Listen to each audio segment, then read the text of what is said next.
In the vast, unforgiving wilderness of Alaska, where temperatures plummet to deadly lows and endless forests stretch beyond the horizon, a monster walked among ordinary citizens for over a decade. This is not a tale of fiction, but the chilling true story of Robert Christian Hansen, a man who transformed the Alaskan wilderness into his personal hunting ground, where the prey was not elk or caribou, but human beings. From 1971 to 1983, Hansen terrorized Anchorage and its surrounding areas, methodically hunting women as if they were wild game. His story represents one of the most disturbing chapters in American criminal history, combining elements of sexual violence, systematic murder, and the exploitation of Alaska's remote geography to conceal his crimes. This is the story of how a seemingly respectable businessman became one of America's most notorious serial killers. Robert Christian Hansen was born on February 15, 1939, in Esterville, Iowa, to a Danish immigrant family. His father, Christian Hansen, was a strict disciplinarian who owned a bakery, while his mother, Edna, was a homemaker. From the very beginning, Robert's childhood was marked by feelings of inadequacy and social rejection that would eventually manifest in the most horrific ways imaginable. As a child, Hansen was plagued by severe acne, a stutter that made communication difficult, and a general awkwardness that made him a target for bullies. His peers mocked him relentlessly, calling him names and excluding him from social activities. These early experiences of humiliation and rejection planted the seeds of a deep-seated hatred toward those he perceived as having rejected him, particularly women. His father's harsh parenting style only compounded these problems. Christian Hansen was a perfectionist who demanded excellence from his son and showed little patience for Robert's struggles with confidence and social skills. The bakery became both a refuge and a prison for young Robert, who spent countless hours learning the trade while feeling increasingly isolated from his peers. During his teenage years, Hansen discovered hunting, which became both his passion and his escape. In the forests of Iowa, he found the control and dominance that eluded him in social situations. With a rifle in his hands, he was no longer the stuttering, awkward teenager, he was a predator, skilled and deadly. This transformation would prove to be prophetic, as hunting became the template for his later crimes. Hansen's academic performance was mediocre at best, but he showed exceptional skill with firearms and developed an intimate knowledge of wilderness survival. He dreamed of Alaska, a place where a man's worth was measured not by social graces but by his ability to survive in harsh conditions. Alaska represented freedom to him, freedom from judgment, from the constraints of polite society, and ultimately, freedom to indulge his darkest fantasies. After graduating from high school in 1957, Hansen briefly joined the Army Reserve, where his marksmanship skills were recognized and refined. However, his military service was unremarkable, and he struggled with authority figures, a pattern that would continue throughout his life. Following his discharge, he married a local woman in 1961, but the marriage was troubled from the start. Hansen's explosive temper, controlling behavior, and increasing criminal activities put enormous strain on the relationship. During this period in Iowa, Hansen began his descent into serious criminal behavior. He was arrested multiple times for petty theft, burglary, and arson. In 1960, he was sentenced to 3 years in prison for burning down a school bus garage, an act that demonstrated his capacity for destructive rage. The prison experience only hardened him further and deepened his resentment towards society. Upon his release, Hansen's first marriage quickly dissolved. His ex-wife later described him as unpredictably violent and sexually aggressive, providing early glimpses of the monster he was becoming. Feeling that Iowa held nothing but bad memories and limited opportunities, Hansen finally made the decision that would change the course of many lives. He moved to Alaska in 1967. Alaska in the late 1960s was still very much a frontier territory, having only achieved statehood in 1959. Anchorage was a growing city, but vast areas of the state remained wilderness. For Hansen, this represented the perfect environment, a place where a man could disappear into the wilderness for days without arousing suspicion, where the harsh climate and difficult terrain could conceal evidence, and where law enforcement resources were stretched thin across enormous distances. Hansen initially worked as a drill instructor but soon established a bakery in Anchorage, drawing on the skills he had learned in his father's shop. The business was successful, and Hansen gradually built a reputation as a hard-working, reliable businessman. He remarried in 1967 to a woman named Darla, and together they had 2 children. To all outward appearances, Hansen was living the American dream, successful business owner, devoted family man, and respected member of the community.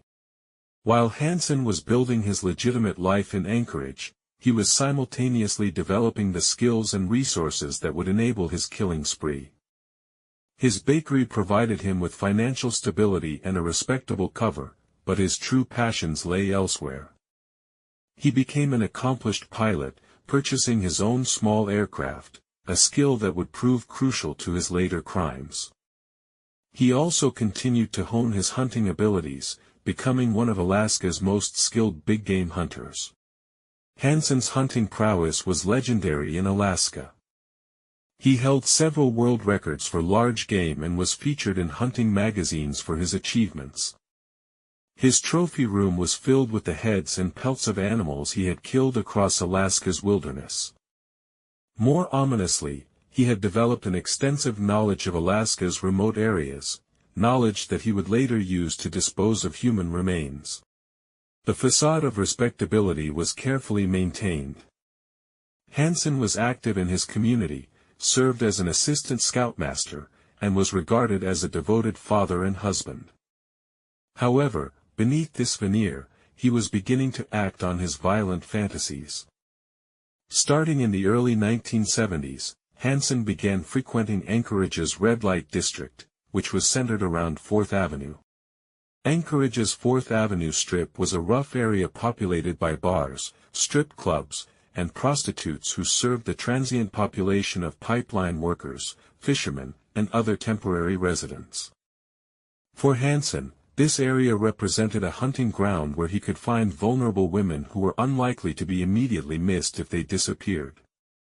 The social stigma attached to sex work also meant that investigations into missing persons from this community often received less attention from law enforcement. Hansen's initial crimes were relatively minor by his later standards but revealed his developing pattern. He would approach sex workers, sometimes posing as a customer, and then assault them. In many cases, he would drive them to remote locations where he would rape them and then release them with threats about what would happen if they went to the police. The isolation of these locations and the victim's fear of law enforcement meant that many of these early crimes went unreported. As Hansen's confidence grew, so did the severity of his crimes. By the mid-1970s, he had begun to murder his victims, transforming his criminal activities from sexual assault to serial killing. His method was both systematic and terrifying in its execution. The pattern that would characterize his crimes for over a decade was established during this period. Hansen would typically identify his victims in the bars and clubs along 4th Avenue. He had a particular preference for young women involved in prostitution, exotic dancing, or other aspects of the sex industry. These women often led transient lifestyles, moving frequently and maintaining limited contact with family, making them ideal victims from Hansen's perspective. When they disappeared, investigations were often delayed or given lower priority. Once Hansen had selected a victim, he would approach her, sometimes posing as a customer seeking services, other times simply engaging in conversation. He was careful to choose women who appeared to be working alone, without protection from pimps or other associates. His mild-mannered appearance and apparent respectability often put potential victims at ease. A seemingly ordinary businessman was less threatening than the rough characters who typically frequented these establishments. The abduction phase of Hansen's crimes usually occurred when he offered to drive the victim to a different location, perhaps a hotel, his home, or simply away from the busy strip. Once the victim was in his vehicle, Hansen's demeanor would change completely. He would produce a weapon, typically a knife or gun, and threaten the victim with death if she did not comply with his demands. Hansen would then drive his victims to his home in the Muldoon area of Anchorage, where he had constructed a soundproof room in his basement. This room, which he had built under the pretense of creating a workshop, was actually a torture chamber where he could assault his victims without fear of being overheard by his family or neighbors. The psychological terror he inflicted during this phase was as significant as the physical violence. What distinguished Hansen from many other serial killers was the elaborate ritual he developed around the murder of his victims. Drawing inspiration from the 1932 short story, The Most Dangerous Game, by Richard Connell, Hansen would transport his victims to remote locations in the Alaskan wilderness and then hunt them like animals. After keeping victims captive in his basement for periods ranging from hours to several days, Hansen would load them into his small aircraft, usually a Piper Super Cub, and fly them to remote cabins or wilderness areas that he had scouted in advance. These locations were carefully chosen for their isolation and the difficulty rescue teams would face in reaching them. Some were accessible only by air, while others required arduous treks through dangerous terrain. Upon reaching these remote locations, Hansen would present his victims with a horrifying proposition: he would give them a head start, and then he would hunt them through the wilderness with a hunting rifle. If they could evade him and reach civilization, they would be free. Of course, this was a sadistic game with predetermined outcomes. The women, typically wearing only light clothing and unfamiliar with wilderness survival, stood no realistic chance of escape. The psychological torture of this process was immense. Victims would be forced to run through dense forests, across frozen streams, and over rough terrain while knowing that a skilled hunter was pursuing them with deadly intent. The Alaskan wilderness, with its extreme weather, dangerous wildlife, and vast distances between populated areas, was as much an enemy as Hansen himself. When Hansen inevitably caught his victims, he would kill them with his rifle, treating them exactly as he would a wild animal. He would then either bury the bodies in shallow graves or simply leave them for scavengers and the elements to dispose of. The vastness of Alaska meant that many bodies would never be discovered, while others would not be found for years, making forensic investigation extremely difficult. For years, Hansen's crimes went largely undetected by law enforcement. The transient nature of his victim population meant that missing persons reports were often filed late or not at all. When bodies were discovered in remote areas, they were frequently attributed to accidents, exposure, or attacks by wild animals rather than murder. The scattered nature of the crime scenes across Alaska's vast wilderness made it difficult for investigators to recognize patterns or connect the deaths to a single perpetrator. However, as the body count mounted throughout the late 1970s and early 1980s, some investigators began to suspect that a serial killer was operating in the Anchorage area. The Alaska State Troopers, working in conjunction with the Anchorage Police Department, began to notice similarities in several cases involving missing or murdered women from the 4th Avenue area. The investigation gained momentum in 1982 when several significant pieces of evidence began to surface. Hunters and hikers discovered skeletal remains in remote areas around Anchorage, and forensic examination revealed that several of the victims had died from gunshot wounds.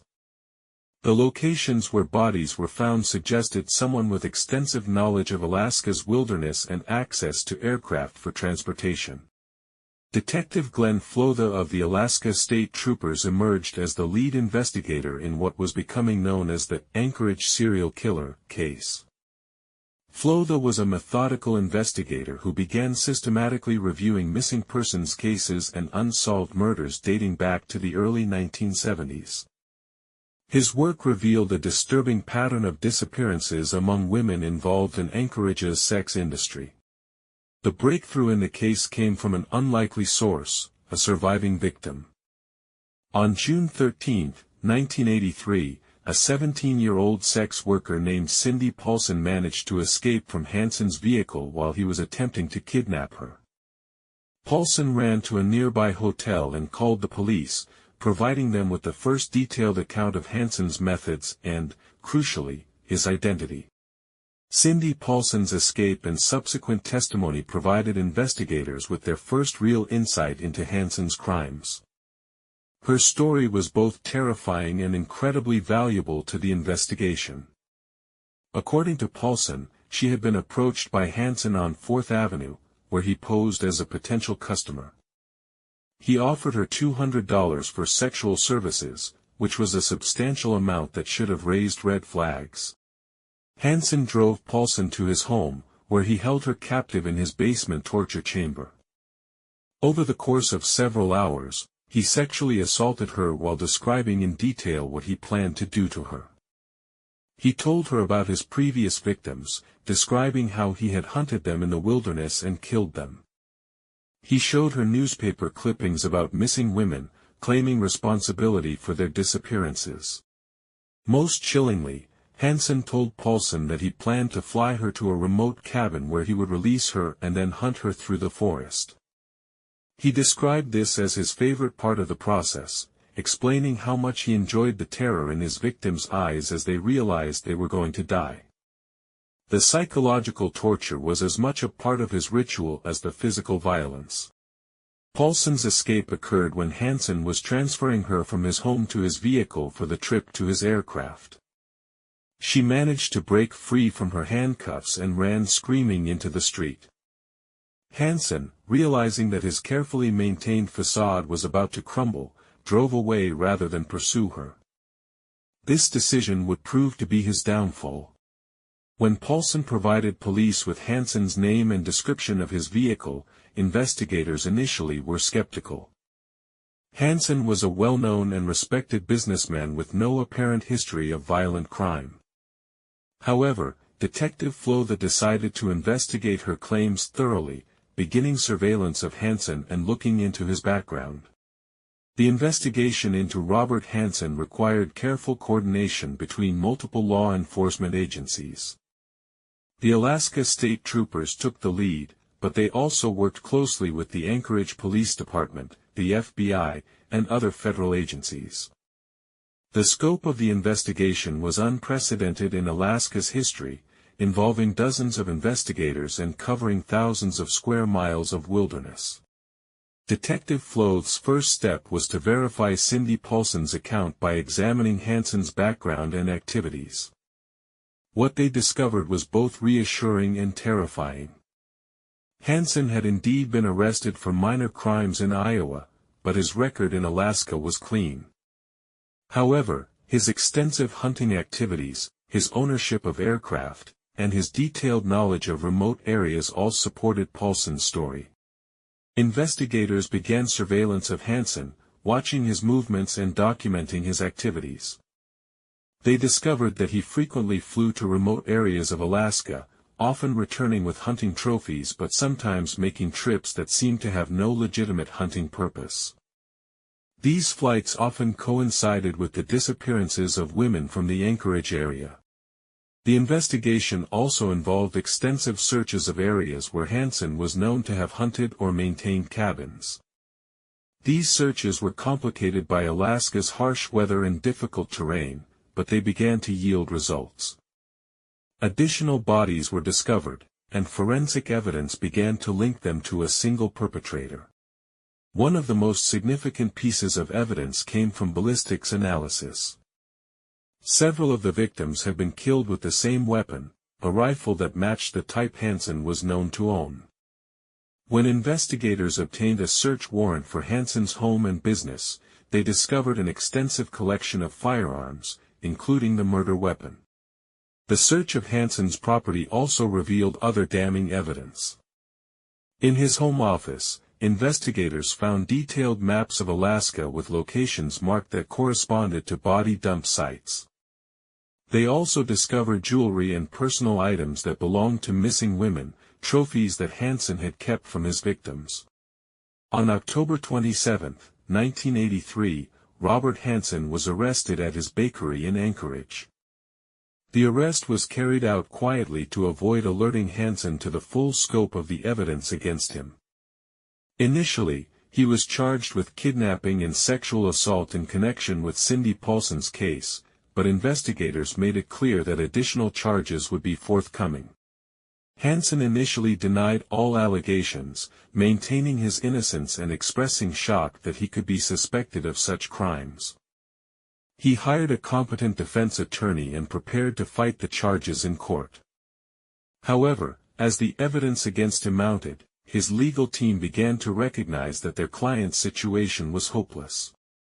The turning point came when investigators confronted Hansen with the physical evidence they had gathered. The ballistics match between his rifle and the bullets found in victims' bodies was particularly damaging, as was the discovery of victims' personal belongings in his possession. The marked maps found in his home provided a virtual roadmap of his crimes, showing that he had been systematic in his selection of dump sites. Faced with overwhelming evidence and the prospect of multiple death sentences, Hansen's attorney began plea negotiations with prosecutors. The state of Alaska was willing to consider a plea agreement that would spare Hansen's life in exchange for a full confession and cooperation in locating additional victims. On February 22, 1984, Robert Hansen formally confessed to the murders of 17 women, though investigators suspected the actual number was higher. His confession was detailed and chilling, providing law enforcement with information about crimes that had puzzled them for years. Hansen showed investigators the locations of several previously undiscovered bodies and provided details about his methods that only the perpetrator could have known. Hansen's confession revealed the true scope of his crimes, which were far more extensive and systematic than investigators had initially realized. According to his admission, he had been actively killing women for over a decade, with his victim count potentially reaching into the 20s or higher. The confession also revealed the calculated nature of his crimes and the pleasure he derived from the suffering of his victims. The geographic scope of Hansen's crimes was staggering. He had used his aircraft to transport victims to remote locations across south-central Alaska, an area covering tens of thousands of square miles. Some dump sites were hundreds of miles from Anchorage, in areas so remote that they might never have been discovered without Hansen's cooperation. Hansen's confession also revealed the psychological aspects of his crimes that made him particularly dangerous. He described the elaborate fantasies he had developed around hunting humans and explained how these fantasies had evolved over time. He admitted to keeping detailed records of his crimes, including photographs and personal items from victims, which he used to relive his experiences. The investigation following Hansen's confession involved massive search efforts across Alaska. Law enforcement agencies, assisted by volunteers and search and rescue teams, combed through dozens of locations identified by Hansen. These searches resulted in the recovery of several additional bodies, providing closure for families who had been searching for missing loved ones for years. One of the most disturbing aspects revealed by the investigation was Hansen's method of selecting victims. He had deliberately targeted women he perceived as unlikely to be missed quickly, prostitutes, runaways, and women involved in the transient lifestyle common to Alaska's boom economy. This selection process demonstrated a level of premeditation that made his crimes particularly heinous. Robert Hansen's plea agreement spared Alaska the expense and trauma of a lengthy trial, but it also meant that many details of his crimes would never be fully explored in open court. On February 18, 1984, Hansen entered guilty pleas to 4 counts of first-degree murder and 1 count of kidnapping. The plea agreement called for a sentence of life in prison without the possibility of parole plus 461 years. The sentencing hearing provided one of the few opportunities for the public to hear directly about Hansen's crimes. Prosecutor Victor Crum described Hansen's actions in detail, painting a picture of a man who had systematically terrorized and murdered innocent women for his own sadistic pleasure. The prosecutor emphasized that Hansen's crimes represented a level of evil that demanded the harshest possible punishment. Hansen himself showed little emotion during the proceedings, maintaining the same calm demeanor that had allowed him to hide his crimes for so many years.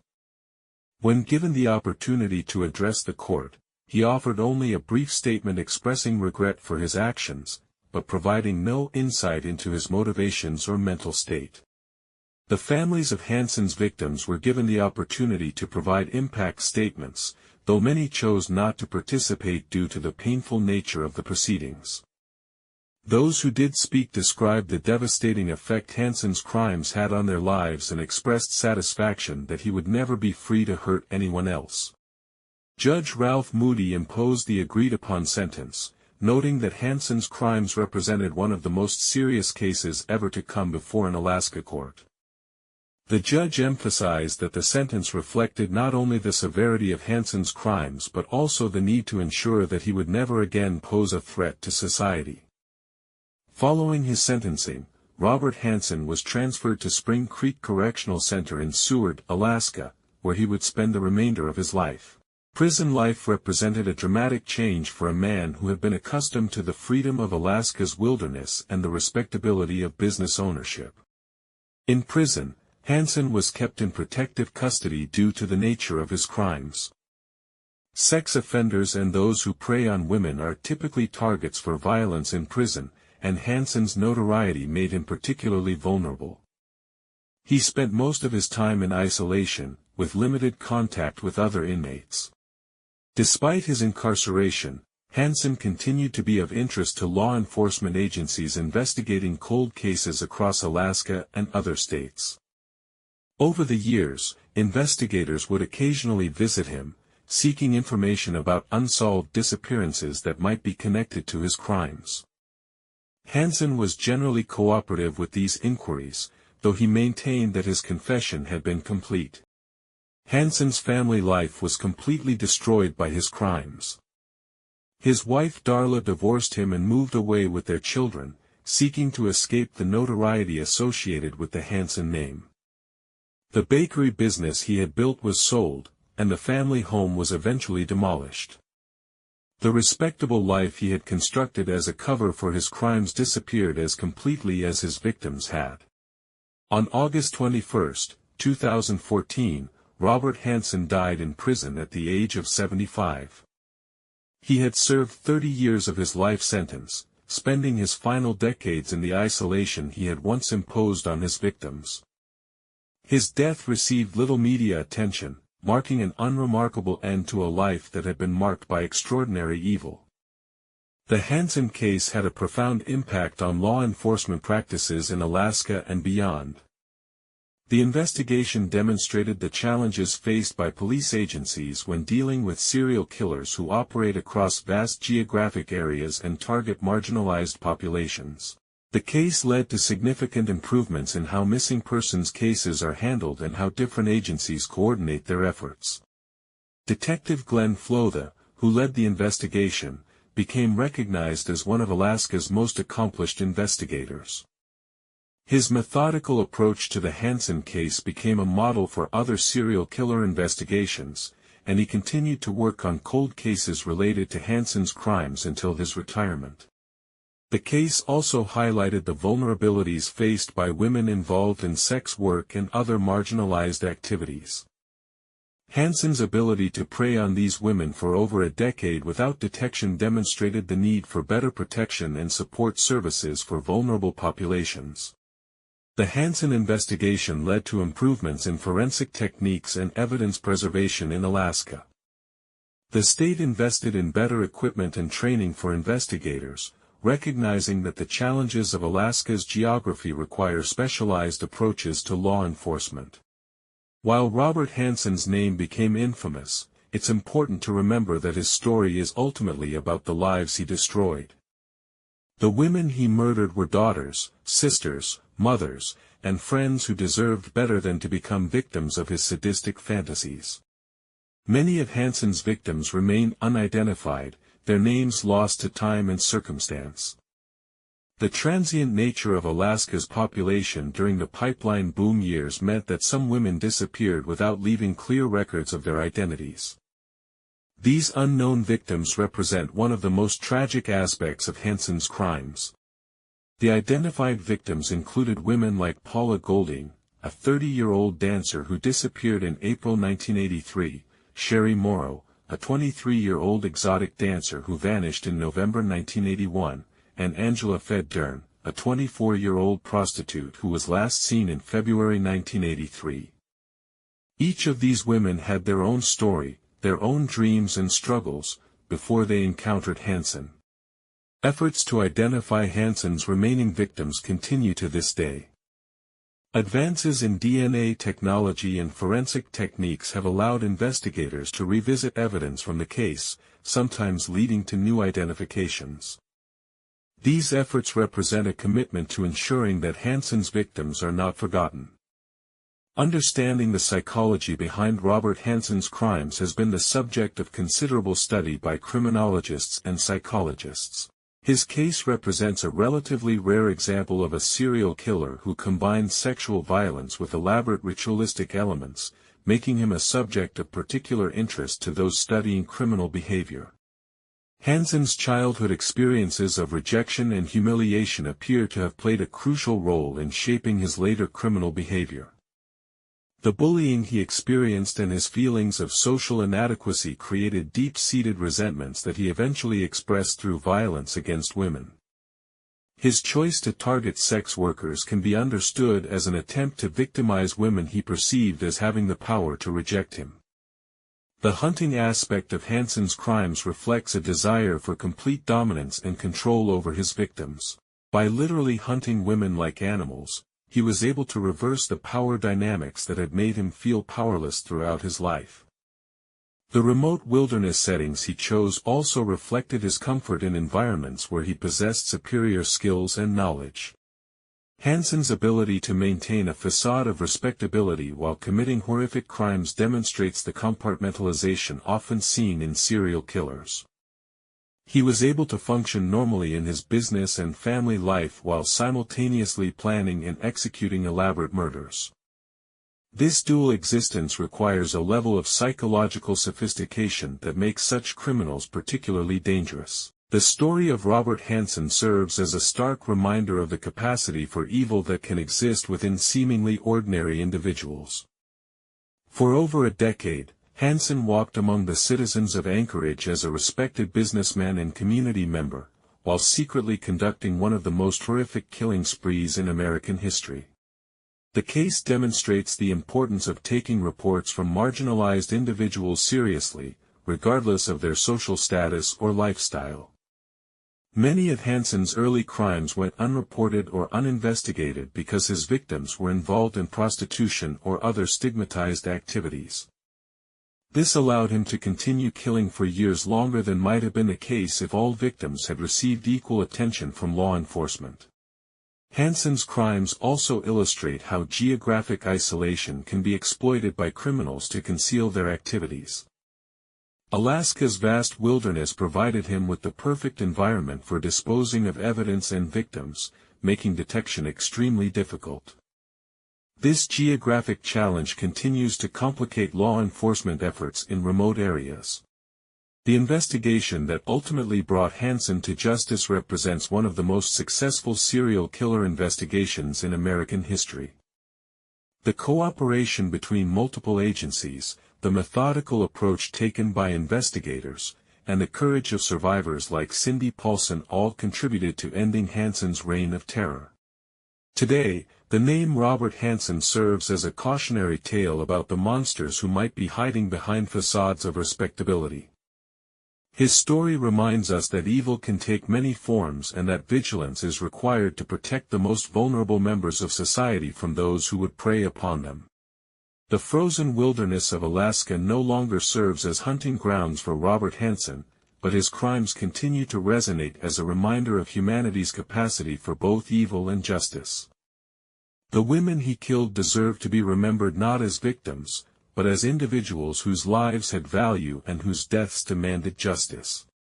In the end, Robert Hansen's story is not just about one man's descent into depravity, but about the importance of protecting those who cannot protect themselves and ensuring that justice prevails even in the most remote corners of our world. The millionaire hunter of Alaska may be gone, but the lessons from his crimes continue to inform and guide those who work to prevent such tragedies in the future. This case study is based on documented facts from court records, police reports, and journalistic accounts of the Robert Hansen investigation. It serves as an educational resource for understanding the methods and psychology of serial criminals, as well as the investigative techniques used to bring them to justice.